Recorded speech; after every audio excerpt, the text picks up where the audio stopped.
Hello, you're tuning into Uni Tunes, the show where we seek to amplify the sounds of Australian music. My name is Fynn, I'm your host, and today we're lucky to be chatting to Seb Szabo. Thanks so much for joining us on the show. How are you doing today, Seb? Man, I'm doing great. The sun has finally come out in Melbourne, so everyone's feeling pretty good about themselves now that the summer's started. So happy to be here, man. How are you doing? Hell yeah. I'm good, thanks. I'm also super stoked to be here. The sun's also out in full force in Sydney. 38 degrees or something today, so it's a warm one. 38 degrees. Wow. Oh, man. Good thing you got the ocean, otherwise you'd be screwed. Lucky. What would we do otherwise? Before we jump into it, we want to acknowledge and pay respect to the traditional custodians in the lands we're recording on, the Gadigal people of the Eora Nation. Now, Seb, can you tell the listeners a little bit about yourself before we kick off? Yeah, man. I'm a Melbourne songwriter. I was born in California, so that's half my family's from over there, and then came over here when I was quite young. Kind of got into music just after, just through uni a little bit. I was always a bit scared too because no one in my family was really a musician. It felt like a giant gamble. I was in law school for a bit and eventually worked up the courage to tell mum and dad that I was leaving law school to go try and play guitar for a living. Met some pushback, but now I think they're on board now, which is good. And I've just been gigging around, been playing live around Melbourne for a few years now, and building up a following here with my band, and trying to kind of bring the joy, bring the wholesome romantic vibes with the songwriting. So this is the first headline tour in a little while, but we're about to play our first headline show in Sydney next week, which is very exciting. We've done some stuff with Medium Build this year, and we played at BIGSOUND. Been doing a few things, so it's exciting to be hitting the road. Exciting times. We'll talk all about that tour, and we'll talk about what you did at BIGSOUND and the tour with Medium Build all in a bit. But before that, let's do some rapid fire questions. So, real quick, how would you explain your sound in 3 words? Oh man. Okay. Joyful. I'd say you know what? Full of heart. I'm gonna say that. There's 3 words. I think it's just there's just a lot of heart in every song, for better or for worse. I think that's just me as a person. Nice. For better, I think. I mean, we need it, right? It can be a pretty bleak world, and we need a bit of joy, a bit of whimsy. Bit of whimsy. There's some whimsy. There's some whimsy. In between songs, there's a fair bit of whimsy as well. Less whimsical. You're on a desert island. You can only listen to 3 artists for the rest of your life. Who would they be? Oh my god. Okay, 3 artists. I'm gonna go. Coldplay is number 1 in my heart forever. Then probably Bruce Springsteen. Just because he's got a lot of music, so I feel like I wouldn't be bored. Keep cycling through all of the old albums, and then right now I'm gonna say Casey Musgraves. I've been listening to a lot of Casey recently. It's just so pristinely recorded. I feel like I'd feel less worried about my situation if I was listening to it. I'd be like, I'm not worried. Nothing bad's gonna happen to me on this desert island. Very nourishing music. Full of joy. Yeah. Full of whimsy. Even on the desert island. Even on the desert island, I'm still bringing the whimsy.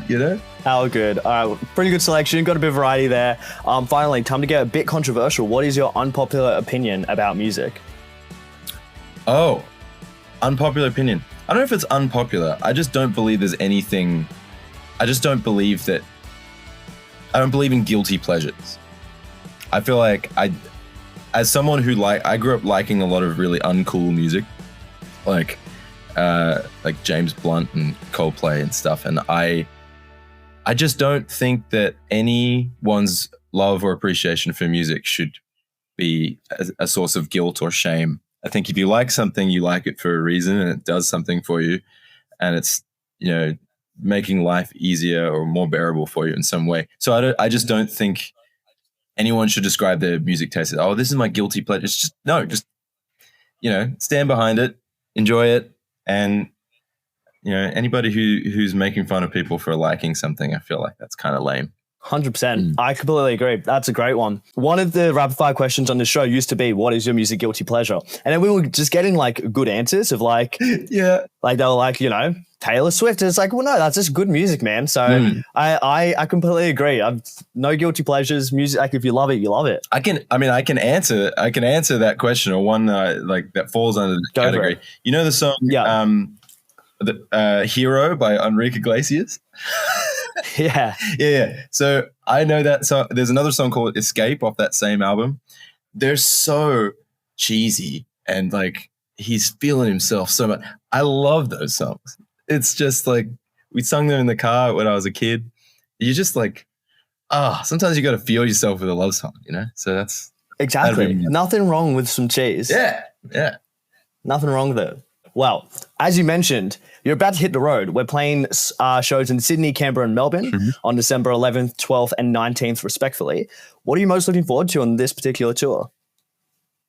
Man, I think what's really lovely about this tour in particular is I think we've been playing a lot of songs that have not been out for a while. Like a lot of the gigs we've done this year have been sort of just relying on the energy and the vibe as the selling point, and like people come along just because they like having a good time, want to have a dance and get amongst the kind of the energy that's created between the band and the audience. Whereas this year I made a conscious effort to release music much more consistently, and so we're now in the fortunate position of playing gigs where a bunch of the songs we're going to play are out on Spotify, and so or wherever you listen to music. So now I think what will be nice is like people will know some of the songs and be able to kind of recognize them and sing along to a few of them.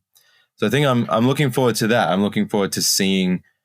I think it's easy to forget as a musician when you're just like, you know, deep in your admin cave, that, you know, the things that you put out into the world actually reach people and have an impact and people listen to them. And so it's going to be exciting to see that actually out there in the real world, see that it made its way to someone and into someone's life, you know?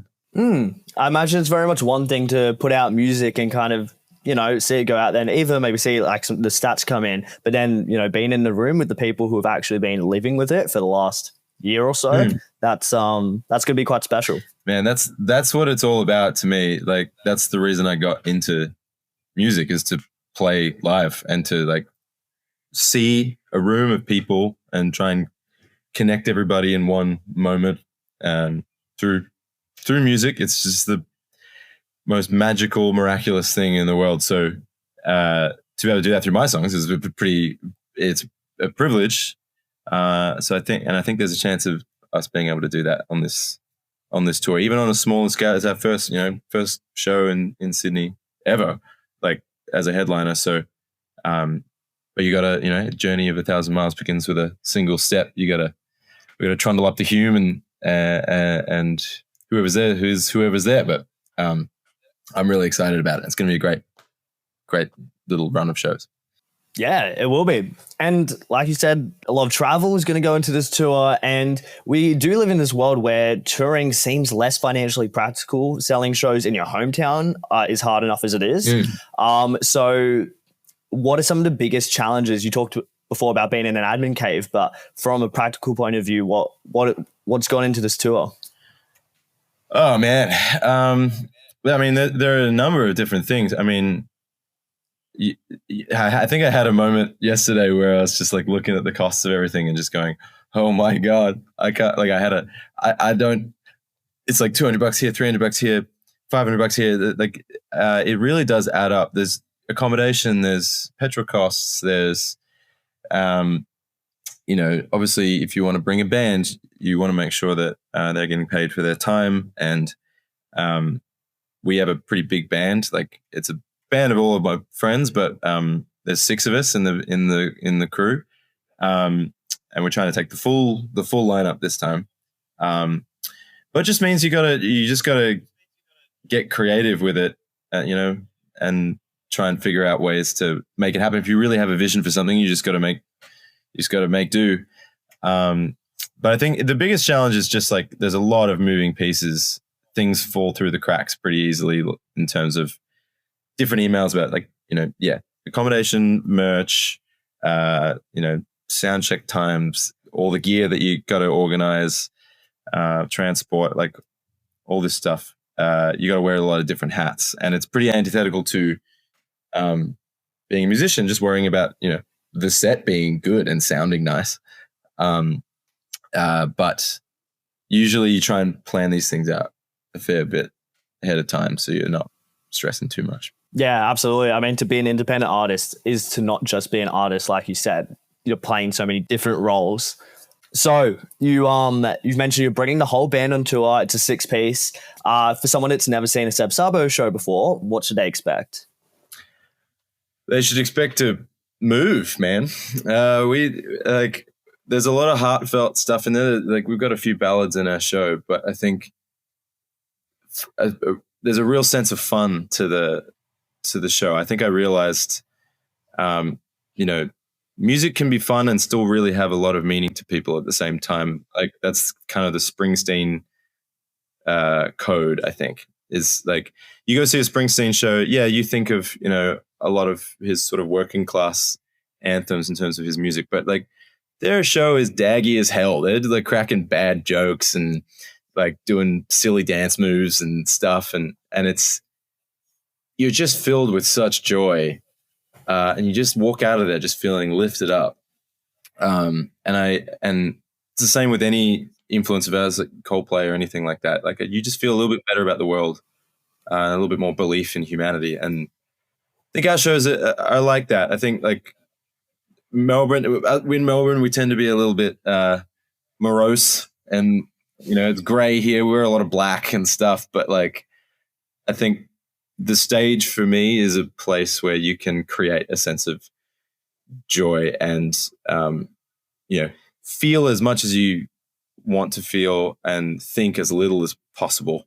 And there's such freedom to that. I think we want to just create that environment for people watching the show as well as us performing it, Yeah, absolutely. I mean, that sounds exciting. If that's so enticing, I don't know what it is. I love a show where you can just have a bit of fun. They're sometimes the best kind. Now, shows aren't just an opportunity to have a lot of fun, but they're also a really important opportunity for artists to move the needle. So you've had a huge year opening for Medium Build. You played BIGSOUND in Brisbane. How important is just getting yourself out there and taking these sorts of opportunities in your journey as a musician? Oh man, I mean, it's everything to me. Is like, I'm an artist that wants to play live as much as possible. That's my whole dream, is to tour around. So anytime we get a chance to showcase what we do live in front of an audience, that's totally worth it to me, because like, that's the core spirit of it, is like the live performance and what we can create in a room as a live act. So getting to open a couple of shows for Medium Builds, his audience is just gorgeous and so open-minded and open-hearted, and it was received so wonderfully. Just me by myself with an acoustic guitar and some stories. Like, that was really empowering to know that version of the song, those versions of the songs, can make an impact. And then BIGSOUND, something like that, where we brought the whole crew and like, really tried to make our mark with like the uproarious saxophone-led show. Like, that was so fun too. There were a bunch of people there looking to discover something, and we're looking to win people over. Like, I feel like that's where we're pretty comfortable, is like, you get us in front of people and we'll turn you. We'll figure out a way to get through to you. So playing live is everything to me, man. Not 1 second of any show is like wasted time to me. I love that. Now, speaking of moving things forward, you've been releasing pretty consistently since the very beginning of this year. And I want to talk about one of your new singles, which is Tangerine, All I Want, which is also the name of the new tour, All I Want Is You. So this song, it's an unapologetic ode to the all-consuming euphoria of falling in love. Can you tell us a little bit about what this song means to you? Man, I think like a lot of people, sometimes the things that you are the most sure about or you feel the most about are the things that you're most scared to be wrong about. Like you're just, especially if you've been hurt before, like, or if you had some kind of heartbreak, like, you know how deeply it can wound you if things go wrong. But at a certain point, I think you have to accept the risk, and you have to not hold yourself back from falling for someone, because like all of the like joy and happiness that you could ask for is like on the other side of that fear. And so this is a song, the really important song for me, because it just felt like freedom in like 3 minutes. It was just like, oh, I'm going to allow myself to fall completely for this person. And I wanted to create that sense of, again, like joy, because like that is what that feeling is. And I wrote it a couple years ago, but it has as much meaning to me now as it did back then. It's just like it's being unafraid of feeling happy, which is difficult today and difficult in relationships today for sure. But when it does happen, it feels like a miracle, and I wanted to capture that feeling. So that song really, that means a lot. We're closing our show with that song because that's the statement we want to make. It's just like, don't be scared of love. It is like, it's the best feeling in the world. It really is. Yeah, it's pretty scary to feel love. But what really shines through in that song is it's just really uplifting and just like, really honest, really earnest. Now, on this topic of love, on your Instagram, you've been doing a bit of valuable qualitative research. You're trying to find hopeless romantics on the streets of Melbourne. Yeah. What have been your findings? Is romance dead in Australia? What'd you find? Man, romance is not dead at all. It's just, you just got to ask the right questions, Everybody's, a bit shy about it, especially I think if you're not in a relationship. I feel like, there's sort of this weird obligation that Australians in particular have. We feel like we have to be all nonchalant and like, I'm not really looking for this or that or whatever. But then you ask people about the experiences they've had with love or romance, and people have stories ready to go because I feel like it's meaningful and it stands out in your memory if you have this really beautiful experience, no matter if it worked out or not. Sometimes a moment is just a moment that you can just carry with you and treasure. But whether it's part of a broader, longer story or not. But romance is not dead at all. Everybody's looking for the same thing. It's just a matter of how open we are about putting that out into the universe. And oftentimes, like, the more open you are about wanting it and hoping for it, the more easily it will find you, because you're being honest with yourself and honest with everybody else about what you're looking for. So, I mean, that being said, I think you have to learn how to be alone as well. I had a solid like 3 years of being by myself and healing and understanding myself and understanding like what kind of person I'd want to be with, or what kind of person, I would be to someone. But man, romance isn't dead at all. People are kidding themselves. Like, people have been hurt, I understand, and that's why we all kind of shit on it. But like, no, come on, all that shit. People are doing all sorts of cutesy stuff all the time and loving the shit out of it. They just might not put it on the gram as often. Well, you heard it here first from Seb. Love's alive. It's out there. Now, you write about all kinds of love, including the platonic kind. And this is on your new collaboration with Joan and the Giants called Figure It Out. What are some of the ideas you wanted to explore on this track? Man, I think like primarily so Grace, the singer of Joan and the Giants, we've been best friends for like over a year now. Like I think we just wanted to celebrate each other more than anything. We thought like we've become such close friends and we love each other dearly. And we wanted to celebrate that connection. It's a wonderful thing to be able to share that with a fellow musician as well, because like not only can you celebrate the connection you have just by saying it to each other, but then you can sing about it. Like that's a really cool thing to be able to do. You have this shared passion. But then I think we realized like it was quite relatable story, like the idea that you're trudging through your 20s, you haven't found like your true love yet or whatever it is, but you have filled your cup with all of these friends in your life that are just as meaningful to you. And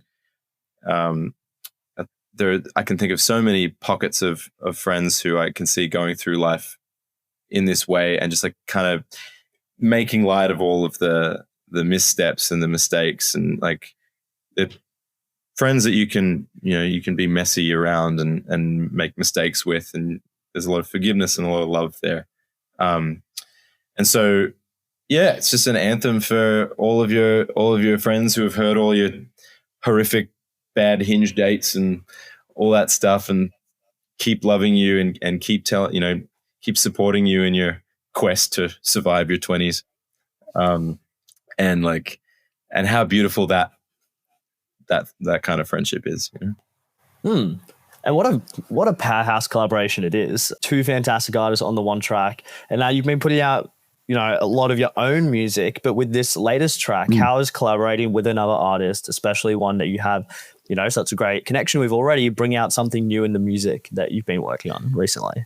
Man, I mean, I think it helps that Grace and I are very honest with each other about things, and if one of us is getting too in our head about something, the other person will just tell them to get a grip. I did that. There's this one big note at the end of the song that is just the best. Like, she sings the huge note at the end of the song. It's like the best, my favorite part of the song. At one point, Grace wanted to take it out. I was just like, don't you dare take that. Like that, nobody can sing like that. Don't you? People need to hear you do that. And then there was another little chord change thing that I was getting really hung up on, and she was just like, it really doesn't matter. You need to get out of your own way. So like that, those kinds of things are really refreshing, to have another perspective on something that you might feel self-conscious about. But I think also just realizing that it's kind of, in a lot of ways, easier. Some of the pressure is gone. You don't have to take responsibility for every decision yourself. And you get to share the experience of making music with other people. It's not as much just you, which is so wonderful. Like Riley and Liam from the band as well. And it just means that it could, more people in the room, more ideas, more perspectives, just means like the music can go in a way that maybe you didn't quite expect. Like Ed and Joel, our producers, like added a whole bunch of flavors to the song that that we hadn't dreamt up, but when they put their ideas in there, like so much about music, I think, and making music is trying to surprise yourself or trying to surprise people with something really sonically interesting. And sometimes it's hard to surprise yourself if you're stuck in your patterns. So it's nice to collaborate with other people and have them surprise you. Well, unfortunately, we are nearly out of time, but before we wrap, we have all of our guests contribute 2 songs to the Uni Tunes playlist. One that is your own song, and another track that's from one of your favorite Aussie artists. So what are you picking? I mean, man, I think, well, for my song, I think Tangerine is the one that I'd refer people to, because it just feels like sort of the culmination of a lot of yearning and a lot of miles traveled in pursuit of self-discovery for me. But there are a bunch of songs that aren't out yet that we're playing at our shows that are going to come out next year that I'm really excited for people to hear. So Tangerine, and then there is a song called Upgraded by an artist called Greta Ray, who's a dear friend of mine, and she's gone on her own journey of like being, in love, out of love, and really coming back to herself. And that song in particular, there's a reimagined version of it on like her like deluxe album that I've been listening to, and it's just like everything that is great about her as an artist, is storytelling and kind of just like bare production, like letting her voice really take control. It's a niche pick, but I really It's a great pick. yeah, I love her music endlessly. So Yeah, love Gretel, and she's doing such amazing things. And what a unique, brilliant voice she has. outrageous. She's amazing. It's preposterous. This upcoming tour that is happening next week puts a cap on what's been a massive year for you. But what exciting things might be in the works for 2026?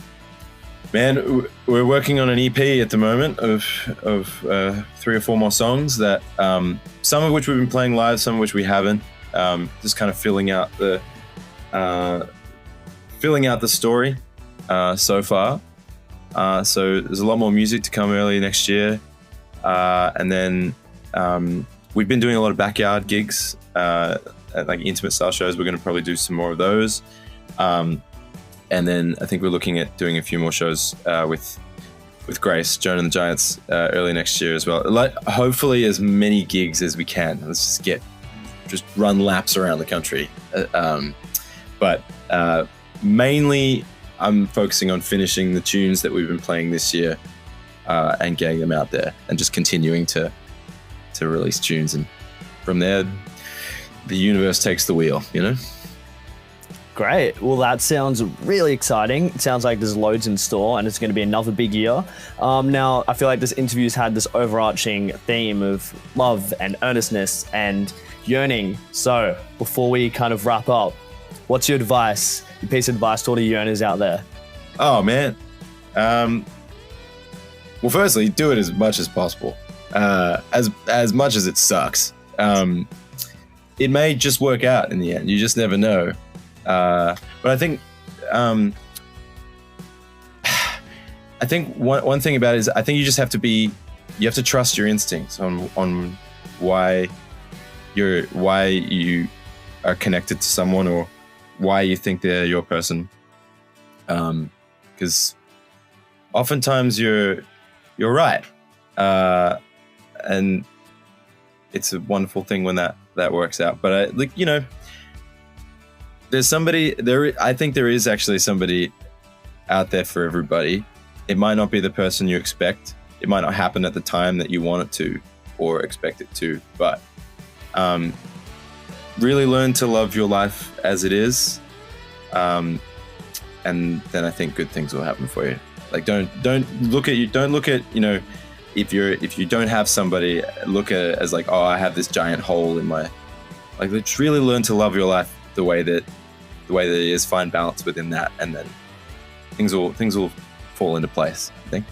Great advice, words of wisdom. All right, well, thanks so much, Seb, for coming on the show. The tour is next week, Sydney, Melbourne, Canberra. EP on the way next year, and all the new songs are out there, so go check them out. Go listen to Tangerine and everything else that's been put out this year. Thanks so much. We hope you have a great day. See you next week. And that's all, folks. Thank you for listening to You.